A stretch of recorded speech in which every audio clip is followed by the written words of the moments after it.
Good morning, good morning, good morning, good morning, good morning. Good morning to you. Good morning, good morning, good morning, good morning.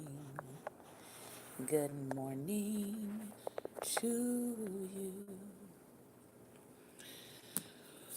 Oh, Lord, Father God. Oh, good morning, everyone. Thank you. Good morning and welcome to Daring Dialogues. I am your host, Shantae Charles. It is a blistering 23 degrees here in the DMV, and at least it was better than yesterday. Yesterday was about 12 degrees, so I'm thankful for the increase. But yeah, it's freezing. So I want to say good morning. It's freezing but sunny, so that's a blessing. It's not freezing and snowing and freezing and raining. So we thank God for that. So good morning to each and every one of you, and welcome to Daring Dialogues. I am your host, Shantae Charles. We will be, on this Friday, we will be opening up the 20 in Atlanta yesterday. All right.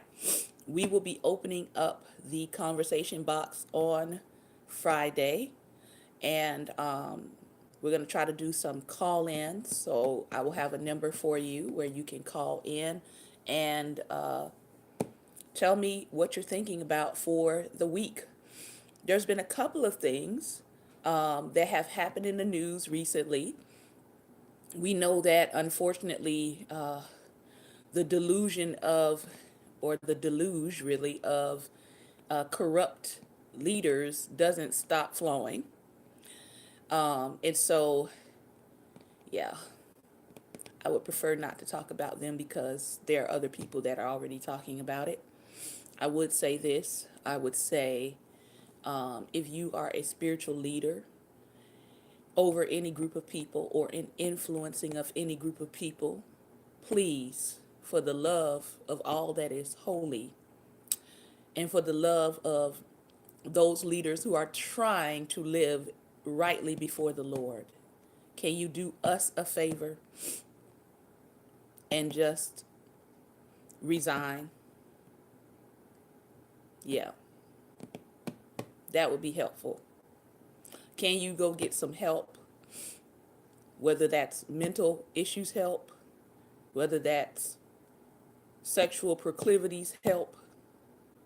Like, take care of your soul and don't hold on to a position to the point where you're so afraid of losing your position or losing your grip or losing your title or losing your power that comes with that title that you lose your soul.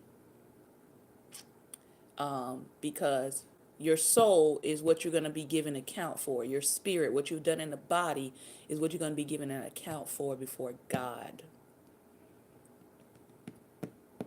He's not going to put you in a little different category over here and say, oh, because you had this title, I'm not going to judge you like I judge everybody else. No, he's going to judge us all for what we have done in this body, how we have been stewards over what he's called us to.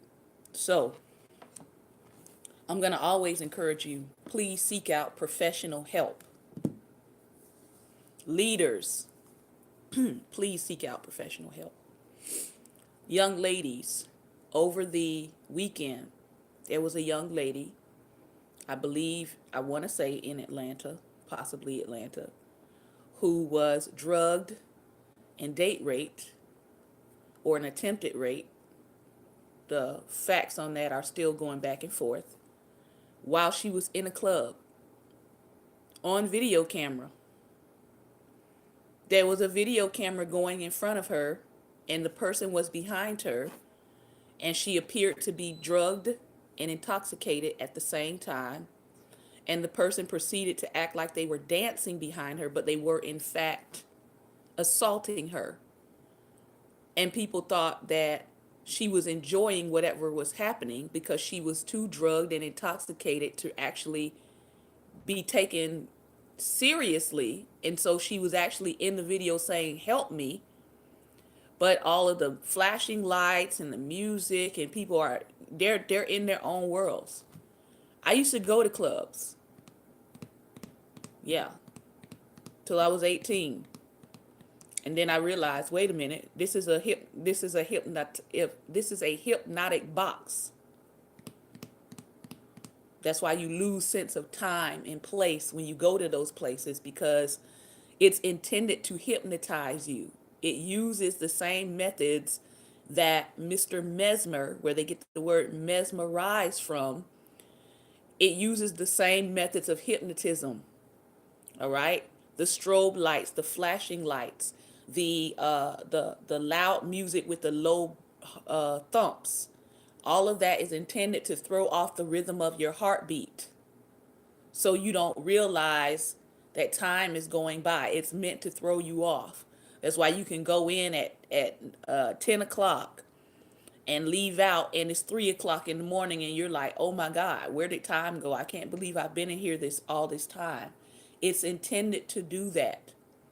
So she was in an environment conducive to vices, conducive to creepy men, conducive to people who have predatory motives for going into those settings. Now, I could just say stay out of the clubs, but I know people aren't going to listen to that.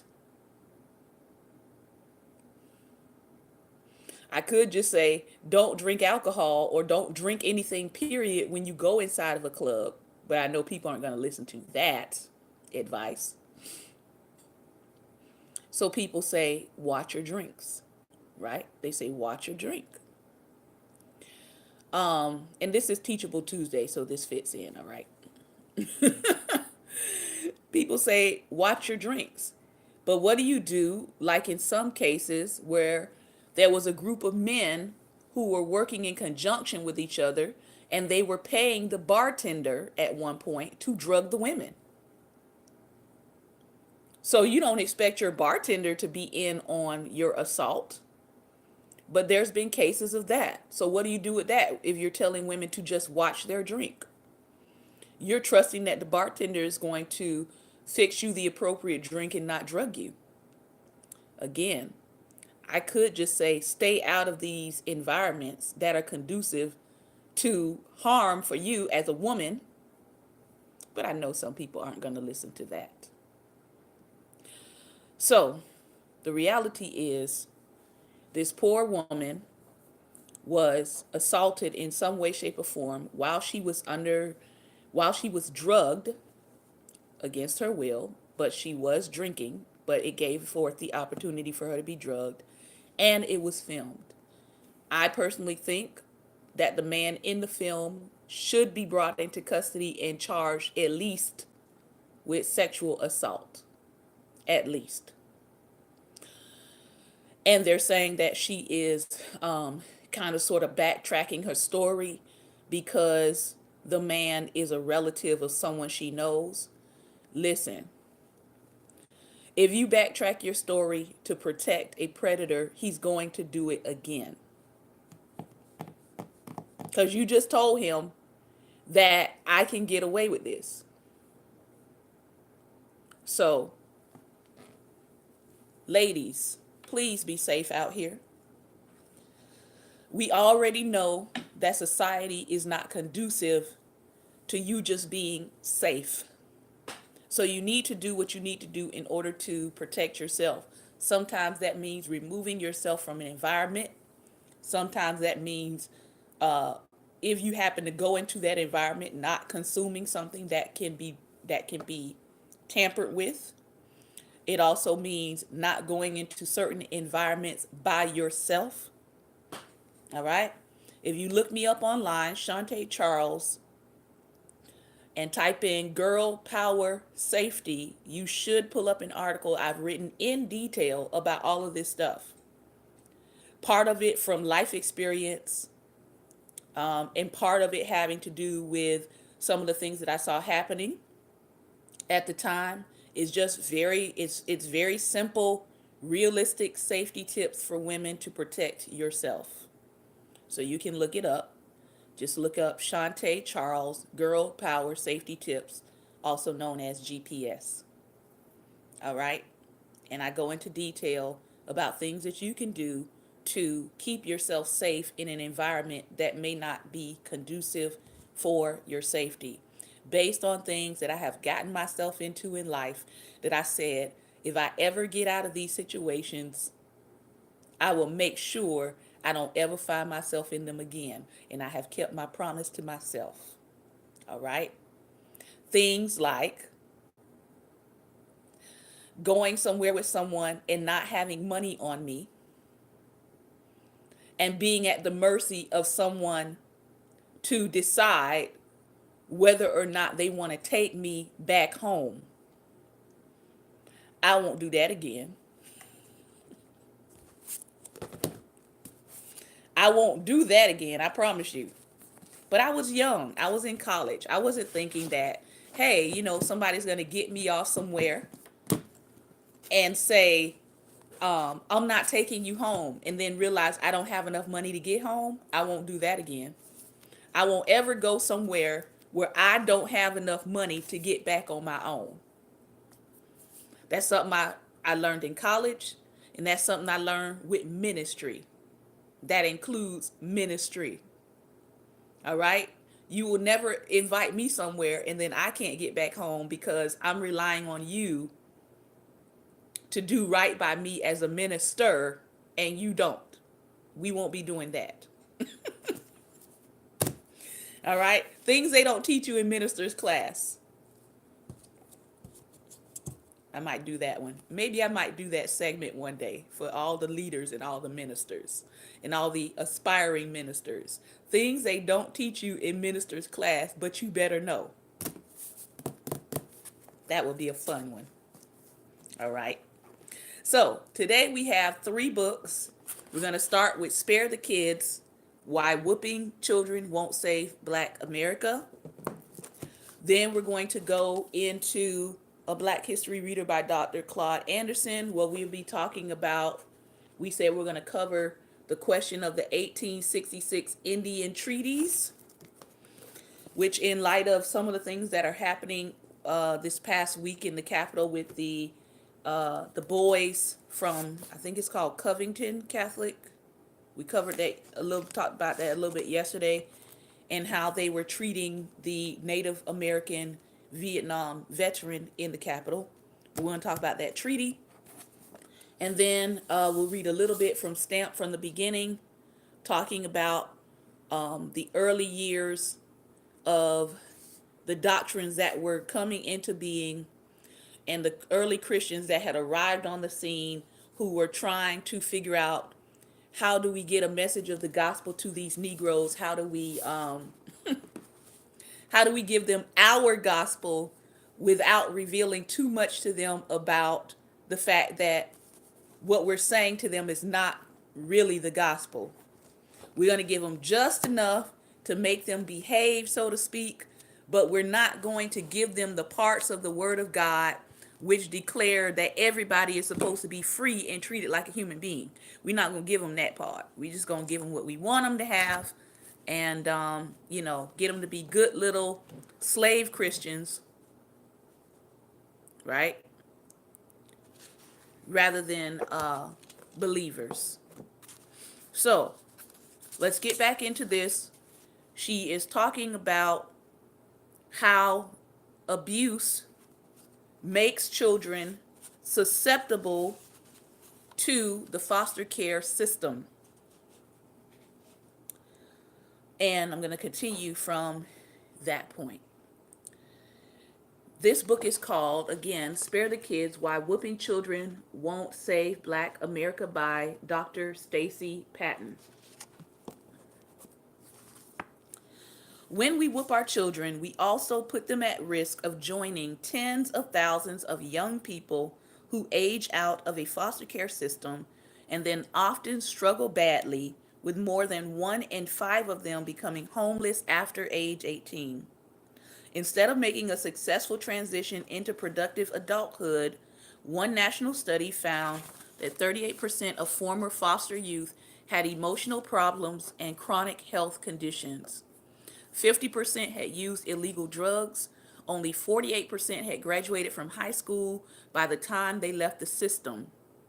Fewer than 3% had earned a college degree. 71% of young women who had aged out had gotten pregnant. They also faced higher rates of unemployment and public assistance, and their own children were more likely to need foster care themselves. 1 in 4 ended up in prison within 2 years of leaving the foster care system. With all this data, I find it shocking that hitting children is still actually legal, while hitting between adults is considered a crime, and hitting an animal is defined as cruelty. So your animals have more rights than your children. I just want you to think about that. While theoretical and rarely enforced, laws even protect people in prison from corporal punishment. But with children, state laws actually define how to strike a child's body appropriately. Now, ask yourself, why don't we extend the same courtesy to children that we extend to prisoners or dogs? If someone finds you striking your dog, you can be arrested and charged. A 2008 study of Elizabeth Gershoff, a University of Texas developmental psychologist, found that a whopping 85% of children have been physically punished by their parents by the time they reach high school. The late Murray Strauss, a former sociology professor and an expert on corporal punishment who passed away during the writing of his book, examined numerous surveys taken over several decades. He found that the number of parents who spanked their children or admitted that spankings are sometimes necessary dropped from 90% in 1968 to about 70% in 1994. This number has remained fairly steady in recent years. These findings cut across racial and class lines.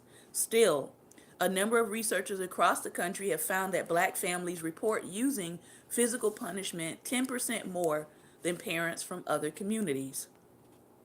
I often hear black people complain that the problems we face in our community are a result of a generation of bad children who are disrespectful, spoiled, entitled, and aren't being hit enough. You've probably heard the popular complaint. They made it a crime to discipline your kids. But while the numbers show a decrease in spanking, America is still a country that hits its young. If the majority of Americans are slapping, spanking, popping, whooping, or beating their kids, then is it really true that the smaller proportion of kids who aren't being hit are responsible for the violence and crime in our society? Are we saying that the children that are never hit are responsible for violent crimes? Is this actually true? As parenting expert L.R. Noss notes in Jesus the Gentle Parent, it is more likely that when children learn to hit and hurt, that might is right, and that violence is the answer to their problems and an outlet to stress, they take those lessons out into the world. The problem isn't kids today, he argues, but rather the problem is with parents who repeat the patterns their own parents set, or with societies who view normal stages of child development as somehow abnormal. Meanwhile, children are still being hit at school. Every state except Iowa and New Jersey allows teachers and administrators in private and parochial schools to paddle students, and 19 states still allow public school students to be hit with wooden boards. A disproportionate number of students disciplined this way are black.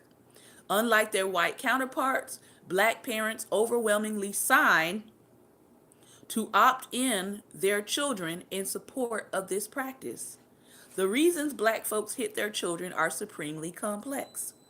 Black Americans have been allowed to legally parent their children for only 150 years. Slave parents whooped their young to prepare them for the harsh realities of plantation life and to protect them from abuse at the hands of masters overseers, and other whites who only valued black life as a means to profit. So, if you aren't preparing your child for the realities of plantation life and brutality at the hands of a slave master, then why are you still beating your child? Good question. During Jim Crow, whooping was used as a survival tactic to teach black children proper racial etiquette so they would not risk being beaten or lynched by whites. The practice is now a trusted form of resistance to racism because we're convinced that it is doing more to help than to harm. However, no, no reputable research has ever supported this notion. In fact, what 50 years of research around the world has shown is that when we hit children, we are often sowing the seeds for the very behaviors and negative outcomes that whoopings are supposed to prevent.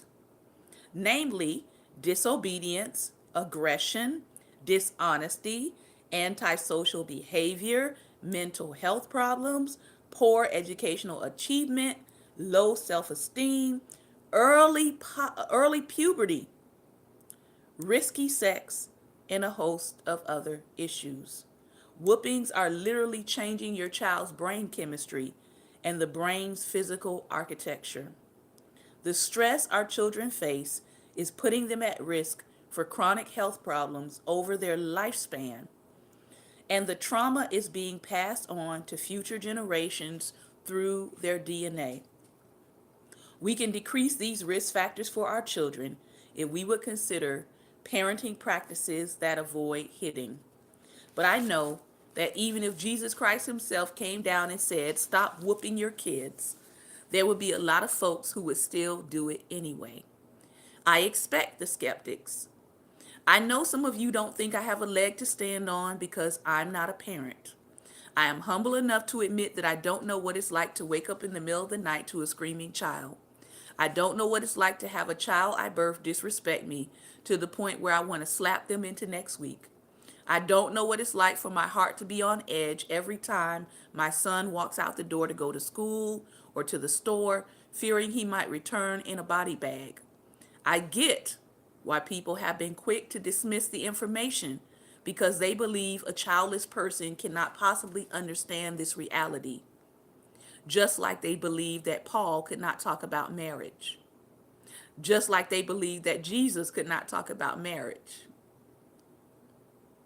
Yet they dispense wisdom. Parenting is hard. Though I may not have children, unlike a lot of people who do, I haven't forgotten what it feels like to be a child. We have all, in our development stages, been a child at some point. Choosing a non-hitting option will take a lot of work and a lot of creativity, self-control, and patience. But we must call all forms of hitting children by their real name: violence. This means that we have to do some deep reflection and wrestle with the contradiction of our family, of our upbringing, and our religious beliefs.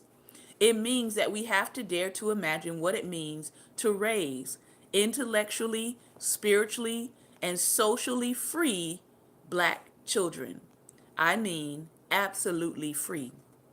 Just as whoopings won't save black America, nor will our silence. Let me be clear. I don't want to talk about what's wrong with black people, but rather how racial systems and policies have created a hostile environment that has caused levels of trauma that have resulted in our hurting one another. While black parents and caretakers may perpetuate cycles of pain and trauma when they whip their children, white America, the grand Yoda of violence, despite positioning itself as a source of civility, is always supplying the ingredient for the problem. My hope is that this writing will help my people enter into a conscious awareness of how whooping children is part of an unhealthy social conditioning rooted in the history of our racial trauma and plays a role in preventing us from healing fully as a people and thriving. If we really believe that whooping is a black thing, or that we have some innate predisposition to pain and suffering, then where is the room for change, for growth, and for us to create new possibilities? We see this even in the medical field. The medical field does not treat black people many times with the same amount of care, concern, or even medication as they treat non-black people, because they think mistakenly that we have a higher tolerance for pain and suffering. So she's got a point here. We have a saying in our culture, what goes on in this house stays in this house. And this is why as time continues on, we're now getting all of this unveiling that's happening right now in the black community of abuse. Because of that one statement right there. That's part of it. What goes on in this house stays in this house. So if you're being abused, if you're being harmed, you don't tell anybody outside your house, because you have been told what goes on in this house stays in this house, even if it's to your detriment. Whooping your child is not just an individual event that takes place between you and your child within the privacy of your home. Humiliating or inflicting pain onto your child's body is actually a social experience that reinforces society's oppressive power structures. Whooping our children encourages them to accept violence as normal and natural, and to demand respect through violence. So when you tell your daughter she doesn't have to take the abuse of a boyfriend, but you slap her upside the head or cuss her out or knock her down or beat her, you are giving her two conflicting and opposing things. You're telling her on the one hand she doesn't have to accept abuse from this person, but on the other hand you're telling your daughter that it's okay for you to put your hands on her. And then you wonder why the boyfriend puts his hands on her and she doesn't tell you. Just think about it. When black folks participate in this kind of ritualized violence under the guise of teaching, love, and protection, we are actually colluding in the continued subordination of our people. We have a responsibility to ensure that we prepare the next generations of black children to continue the struggle for racial equality. We cannot achieve this with children who are physically, intellectually, emotionally, and spiritually broken by ourselves. We cannot save our communities and achieve peace and prosperity with young, fearful people who grow up believing that obedience is the greatest virtue. We have a lot of black people right now in our community that believe that obedience without question is their greatest virtue. They just say, obey. Obey what? Obey who? Obey why?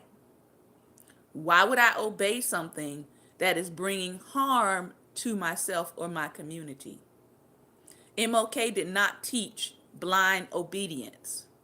I know people try to foist that off on him, but if you go read MLK's writings, he taught civil disobedience, disobeying the law when it is immoral and unjust. That's the part of MLK that they don't teach you about.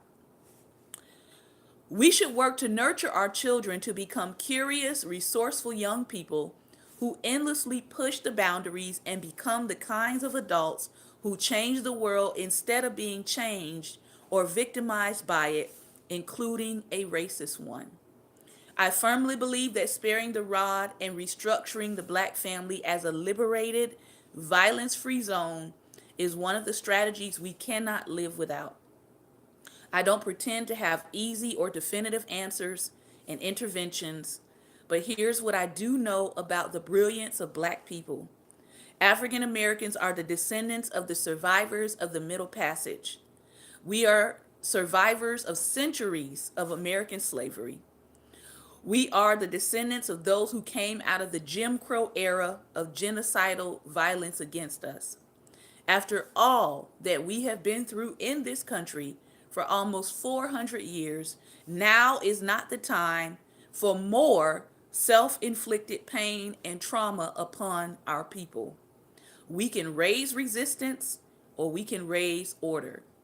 The hard truth is that every time we whoop our children, it says that we believe America's racist messages about our humanities, that we are animals in need of taming, that the only way to make us healthy, responsible, law abiding, moral, and loving people is only through a good beating, because that's what they believed about us. Do we believe this about ourselves?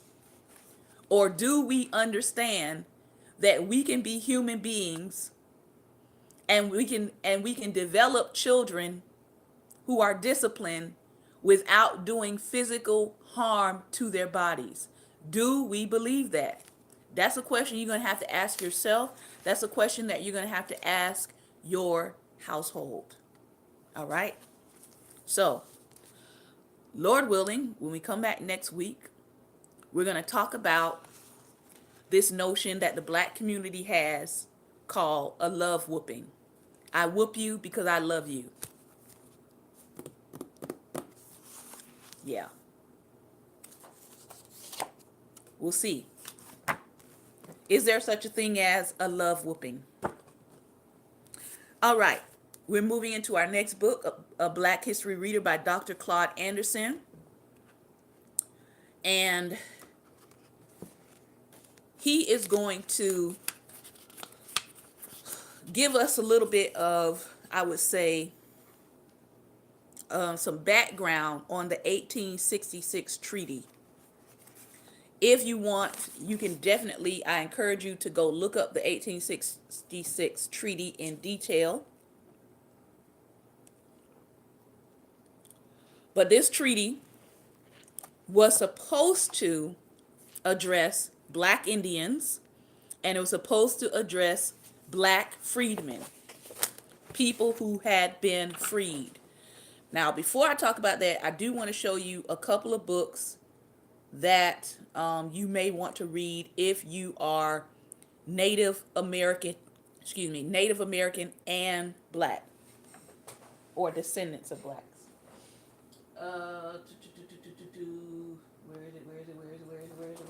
Where is it?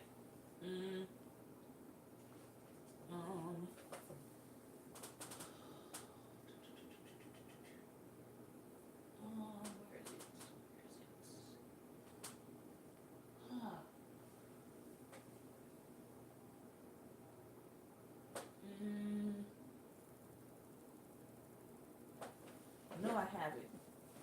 Hold on, give me 1 second.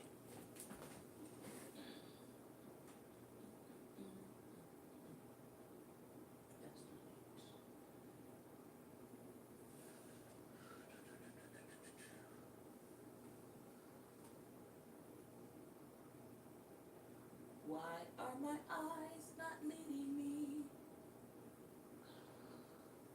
Ah, here's one. Okay.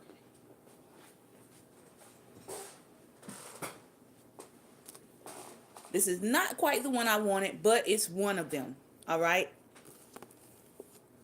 Africans and Native Americans. Africans and Native Americans. The Language of Race and the Evolution of the Red Black People. This book actually discusses the fact that not all of us arrived on ships. Not all of us arrived on ships. Some Africans got to the continent way before Columbus, and some of us are actually descended from those Africans who were already here. Some of us are descended from the Native Americans, some of us are descended from the Native Americans who married some of the freed men. So they are African and Native American. Some of them who were of that nature were reclassified as black people. They were native, but they were reclassified as black people in order to prevent them from getting some of the land that was distributed, as he's going to talk about here with the 1866 treaty. So if you want a good historical look at what happened to some of our ancestors and how were they reclassified as simply black people, this is a good book for that. But this is not quite the book I was looking for, but that's one of them. All right, so let's talk about the 1866 Indian Treaty. He asked the question here, did this treaty mandate benefits for black freedmen and black Indians? All right, my family is Cherokee and Blackfoot on one side. My family has land, and it's been in our family since the 1800s. That's on one side of my family. The other side of my family is descended from slaves. I now know that one of my family members in my direct line married a plantation owner. He actually married her, and they had a mulatto child who was held still in slavery after they married, and he fought in the Civil War, and he was released. I think during the Civil War, he was released for saving his father's life. So that's what I do know. So on the one side, I have descendants of the enslaved. On the other side, I have Native American lineage. All right. So let's take a look at what happened with this treaty and why didn't everybody get what they were supposed to get. The Native Americans had a relationship with slavery from the beginning of the country. The relationship of Indians and blacks came to a critical point after the Civil War and was the reason for the 1866 treaties. The white European colonists who established the first settlements were fearful that Native Indians could form an alliance with African slaves and revolt. The colonists decided it was better to convince the Native Indians to identify with the emerging institution of black enslavement, and to that end, the two parties consummated the Treaty of New York in 1516. The treaty contained provisions that appeared in all subsequent treaties. The colonists promised Native Indians food, clothing, money, and weapons. In return, they required the Native Indians to cease being hunters, to build farms, to own black slaves, and to support slavery. So when people talk about, and I often get on this with people, when people talk about the Native Americans as if they did not play some part in helping with the institution of slavery, I need them to go back and do some history, all right? Because they are not completely innocent themselves, ourselves. If the Native Indians accepted those terms, the colonists promised to call them civilized instead of savages and pay them $25 for each runaway slave they captured and returned to the slaveholder. For more than 300 years, the tribes owned, traded, captured, and profited from the enslavement of black people. So when people saw the event that happened, I think that was Saturday, all right? When people saw the event that happened and they saw the black Hebrew Israelites out there having an argument with the native peoples and having an argument with the Catholic school boys wearing the Make America Great Again hats, you have to understand there's a history there, not just between the black people that were out there and the MAGA hat wearing people, but there's also a history they were addressing with the Native Americans that were out there too. I'm not saying how they responded or how they talked was kind. I'm not justifying how they were talking, but I'm telling you there's a history behind what they were saying. All right? When the Civil War broke out between the North and the South, all five of the civilized tribes, the Choctaw, the Chickasaw, the Creek, the Cherokee, and the Seminoles, sought to protect their slave investments and signed agreements with the Southern Confederacy to fight with the South against the North to maintain black slavery. That is history, that is fact. The 1866 Indian Treaties between the U.S. government and the five civilized tribes required the tribes to release their slaves after the Civil War and described the legal obligations of the tribes to the black freedmen and black Indians and the benefits that were due to them.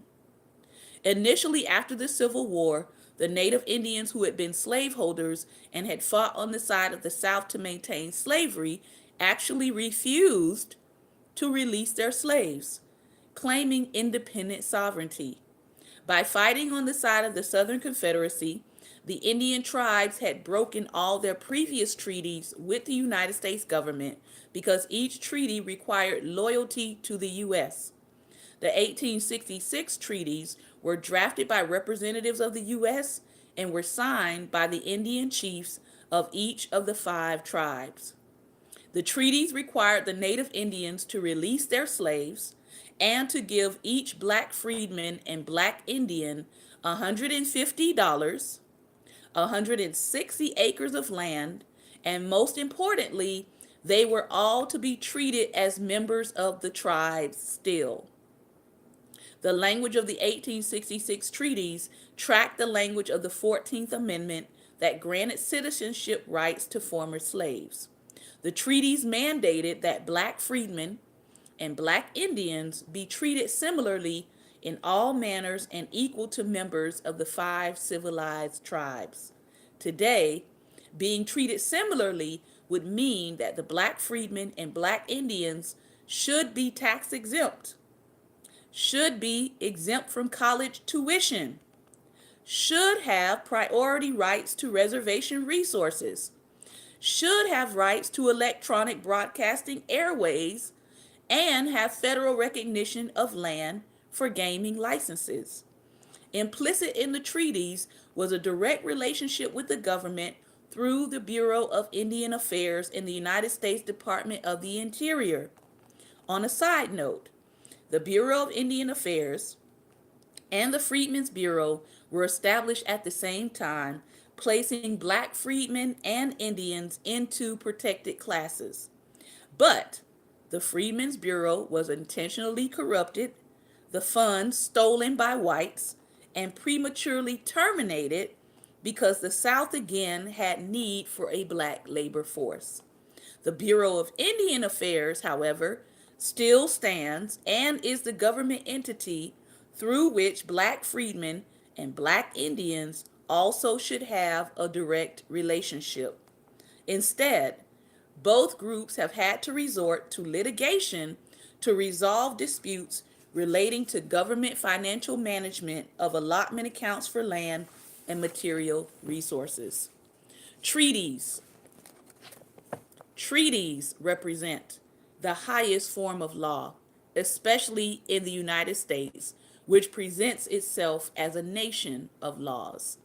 Since the federal government has fiduciary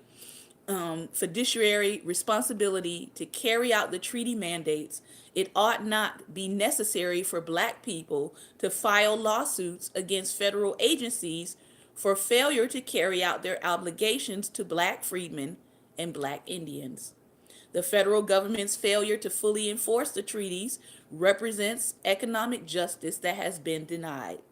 The historical significance of the treaties cannot be minimized because they detail the tangible benefits directed to a specific segment of black Americans and their descendants. The economic benefits should have been enjoyed by the black freemen and black Indians and passed on to their descendants. Over the course of the last 150 years, these treaties have served as the basis for Native Indians demanding accountability from the U.S. government for mismanaging Indian assets. Black freedmen and black Indians have asked for the same accountability, but they have not received answers. Blacks cannot let the economic benefits of the treaties be ignored. How is it that legitimate benefits assigned to blacks are always forgotten in history? In 2006, the Black Indian United Legal Defense and Education Fund joined with the Harvest Institute to form the Harvest Institute Freedmen Federation to seek an accounting by the U.S. Department of Interior for management of assets of specific black freedmen and black Indian families. It has been a lengthy and expensive legal proceedings. Based on the 1866 treaties, Native Indians had filed more than 100 similar suits that were at various stages of the legal process. When Barack Obama became president at the beginning of his first term in office, he promised to help Native Indians, and he did during the entire 8 years of his administration. His administration cleared the deck and settled nearly all of their pending lawsuits, awarding them approximately $3.5 billion for most years, for a total of approximately $20 billion. The last batch of 17 pending lawsuits were settled by Obama in September 2016 for $492 million. This occurred near the end of his second term, and Native Indians were effusive in their thanks to him. The Harvest Institute Freedom Federation and Black Freedmen and Black Indian lawsuits based on the same 1866 treaties with nearly identical questions of law have not even been touched or discussed and are still stuck in the federal courts. The Harvest Institute Freedmen Federation encountered only opposition from the Obama administration, an experience very different from that of Native Indians. To date, families that are descendants of the black freedmen and black Indians who are plaintiffs in the lawsuit have not received an accounting of the assets the government was to have managed for them. This litigation battle to correct the racially prejudiced behavior of the U.S. government was fought in the 21st century during the period that a black man was sitting in the president's chair in the White House. The U.S. Department of Justice was headed first by a black man and finally a black woman, and a black man sits as a jurist on the bench of the U.S. Supreme Court. Yet, none of them, zero, have acknowledged the lawsuits, nor sought to intervene on behalf of black Americans, as was done for our Native brothers and sisters.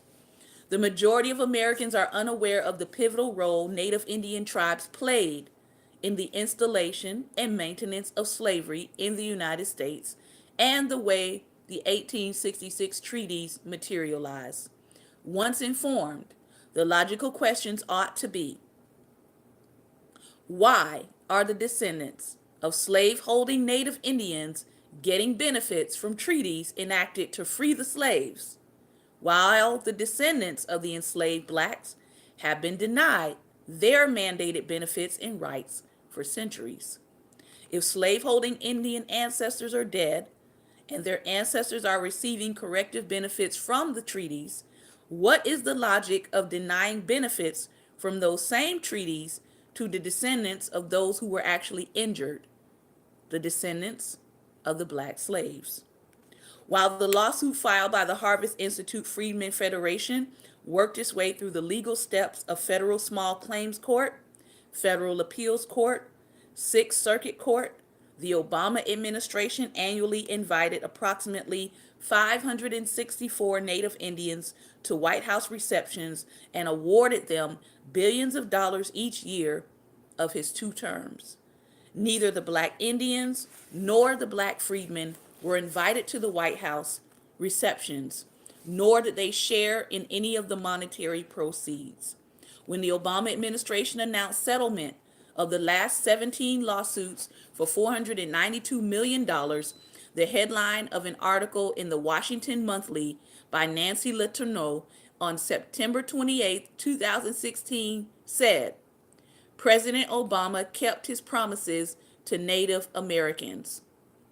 The 1866 treaties had two parts: the black freedmen, black Indian side, and the white Indian side. What does it mean if only half of the treaty mandates have been enforced? The land, the money, the gas, and oil resources on Indian lands made other people wealthy and were passed on to their descendants. The assets designated for black freedmen and black Indians should have been available to pass on to their succeeding generations, perhaps making their black descendants wealthy today. It is up to black people to express their indignation and demand reparations for the economic losses and mount the political campaign necessary to bring attention to this historic travesty. So, I don't want to hear anything from a 2020 presidential candidate that is not addressing black freedmen and black Indian treaty rights. I don't want to hear from a 2020 candidate that is not addressing reparations for the descendants of the enslaved. If that is not on your docket, I don't really want to hear from you, because it's past time to do right. Why is it that black people are so reluctant to demand justice and benefits that are due them, especially once the legal case has been made, which it has? Fatigue is most likely a factor. Lack of leadership could be another factor. To support the case of the Harvest Institute Freedmen Federation's Indian lawsuit, black political action should demand a government accounting to the families and resolution of the issue at the highest levels of government. Dear CBC, why are you not taking on this lawsuit? Why are you not taking on this case? Questions, questions, questions. Enforcement of the 1866 Indian treaties is more a political issue than a legal one. So, go look up that treaty, the 1866 Indian Treaty. Understand that half of the people that that treaty was supposed to benefit were cut out of the benefits. Stamped from the beginning. Here we go. We're reading the last piece here about Cotton Mather, who became one of the pastors who was leading the charge of saving souls, not bodies. It is unclear whether Cotton Mather read Bernier's New Division of the Earth. Next to his father, he was more likely than any other English-speaking New Englander to know a little French and read the journal. In the years after his graduation, Cotton Mather amassed one of the largest libraries in New England. But the late 1670s and 1680s were a tense time for New England elites. It was difficult to maintain the peace of mind for leisurely reading. In 1676, English colonial administrator Edward Randolph journeyed to New England, where he had seen the devastation wrought by King Philip's War. Randolph, an advocate of stern royal control, had informed King Charles II of New England's vulnerability and suggested that the time had come to snatch the royally appointed chair of autonomy for Massachusetts, to take their precious charter of 1629 out of colonial hands. In the coming years, while Cotton Mather finished college and prepared for the pulpit, Randolph journeyed back and forth over the Atlantic Ocean. Every trip stirred new rumors of the charter being pulled and a new round of debates on whether to submit, compromise, or defy the king. Some New Englanders were furious at the prospect of losing their local control. God forbid that I should give away the inheritance of my fathers, stormed Increase Mather at a town meeting in January 1684. A year after Cotton Mather became co-pastor with his father of Boston's North Church, Randolph returned holding the royal revocation of the charter and the installation of a royal governor, Sir Edmund Andros. Much of New England despondently submitted on May 14, 1686. not Increase Mather, the newly installed head of Harvard. By May 1688, he was in England lobbying the successor to Charles II, James II, who offered religious liberty to Catholics and nonconformists. But during the Glorious Revolution later in the year, James II was overthrown by William, the Dutch prince, and James's daughter, Mary. New Englanders did not sit idly by. In 1689, they raised the baton of revolt. Now, I think it's very interesting that the people who had come over to do the colonizing, to do the enslaving, were concerned about their freedom and their rights being taken away, while at the same. Chapter 5, Black Hunts, and we're only going to start this chapter, obviously. On the evening of April 17, 1689, the 26-year-old Cotton Mather probably held a meeting at his house. These elite merchants and ministers were plotting to seize the captain of the royal warship guarding Boston Harbor, arrest the royalists, and compel the surrender of the royalist contingent on Fort Hill. They hoped to control and contain the revolt, avoiding the bloodshed and awaiting instructions from England, where Increase Mather held his lobbying post before William and Mary. They did not want a revolution. They merely wanted their royally backed local power re-established. But if the country people by any unrestrainable violences pushed toward revolution, Cotton Mather explained, then to pacify the ungoverned mobile, they would present a declaration of gentlemen and merchants. The next morning, conspirators seized the warship captain as planned. News of the seizure initiated rebellious seizures all over Boston, as the elite plotters feared would occur. A convulsed working class crowd gathered at the townhouse in the center of town, driving and furious, avid for royal blood and independence. Mather rushed to the townhouse. At noon, he probably read from a gallery a declaration of gentlemen and merchants to the revolutionaries. Mather's calm, assuring ministerial voice reasoned down the passions of the populace, according to family tales. By nightfall, Sir Edmund Andros, Edward Randolph, and other known royalists had been arrested, and the Puritan merchants and preachers once again ruled New England. The populace remained unruly, however, for the next few weeks. Cotton Mather was tapped to preach at a May convention called to settle the various demands of independence, military rule, or the old charter. He did not see democracy in the different demands. He saw pandemonium. I am old enough to cry peace, and in the name of God, I do it, he preached at a convention. The next day, town representatives voted to return to the old charter and reappoint the old governor, Simon Bradstreet. Peace, or the old social order of the populace submitting to the ministers and merchants, did not reappear as Mather had wished. Nearly everyone knew the Bradstreet government was unofficial, as it had not received the royal backing of the king. When the king recalled Andros, Randolph, and other royalists in July 1689, it did not calm the masses. All confusion is here, one New Englander reported. Every man is a governor to himself, another testified. The Declaration of Gentlemen and Merchants, most likely written by Mather, resembled another declaration by another prominent intellectual down in Virginia a century later. In the 6th Article of 12, the writer declared, the people of New England were all slaves, and the only difference between them and slaves is their not being bought and sold. Wow. So they recognized and wanted their independence and wanted their ability to govern locally while still having the king's oversight in England. And they recognized that the king was treating them like slaves and that they were treating the slaves like slaves.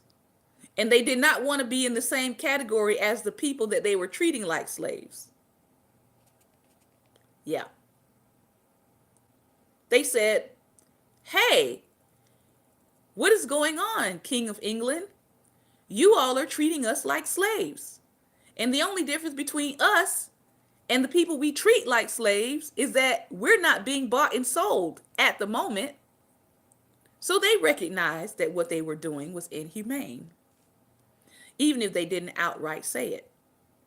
In unifying New Englanders, Mather tried to redirect the resistance of commoners from local elites to the British masters. And in actuality, Mather saw more differences between Puritans and slaves, if his other published works were any indication, between local New Englanders and their British masters. In the collection of sermons, Small Offers Toward the Service of the Tabernacle in the Wilderness, Mather first shared his racial views, calling the Puritan colonists the English Israel, a chosen people. Puritans must religiously instruct all slaves and children, the inferiors, Mather pleaded. But masters were not doing their job of looking after African souls, which are as white and good as those of other nations, but are destroyed for lack of knowledge. Cotton Mather had built on Richard Baxter's theological race concept. The souls of African people were equal to those of the Puritans. Their souls were white and good. But their bodies, I can do whatever I want to do with them. So, we're going to stop there for today. They had their doctrines down packed. Doctrines of devils. This has been another episode of Daring Dialogues, and I've been your host today, Shantae Charles. I hope that I have said something today that you didn't know before. I hope I've said something today to get you thinking.